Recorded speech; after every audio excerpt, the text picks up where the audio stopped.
بسم الله الرحمن الرحيم.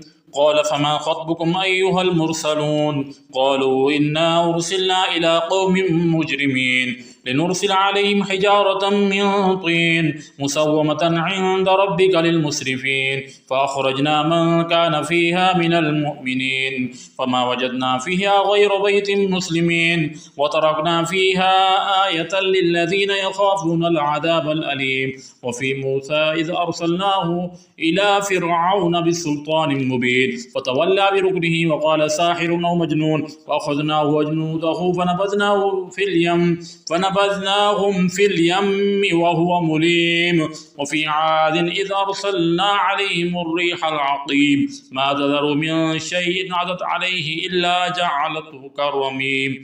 وفي ثمود إذ قيل لهم تمتعوا حتى حين فعتوا عن أمر ربهم فأخذتهم الصاعقة وهم ينظرون فما استطاعوا من قيام وما كانوا منتصرين. وقوم نوح من قبل إنهم كانوا قوما فاسقين.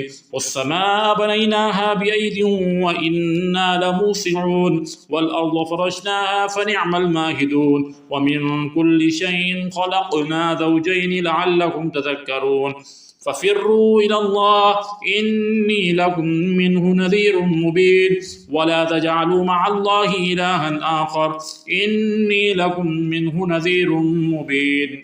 كذلك ما أتى الذين من قبلهم من رسول إلا قالوا ساحر أو مجنون أتواصوا به بل هم قوم طاغون فتولى عنهم فما أنت بملوم. وذكر فإن الذكرى تنفع المؤمنين وما خلقت الجن والإنس إلا ليعبدون ما أريد منهم من رزق وما أريد أن يطعمون إن الله هو الرزاق ذو القوة المتين. فإن للذين ظلموا ذنوبا مثل ذنوب أصحابهم فلا يستعجلون.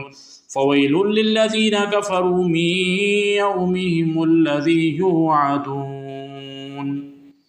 صدق الله العظيم.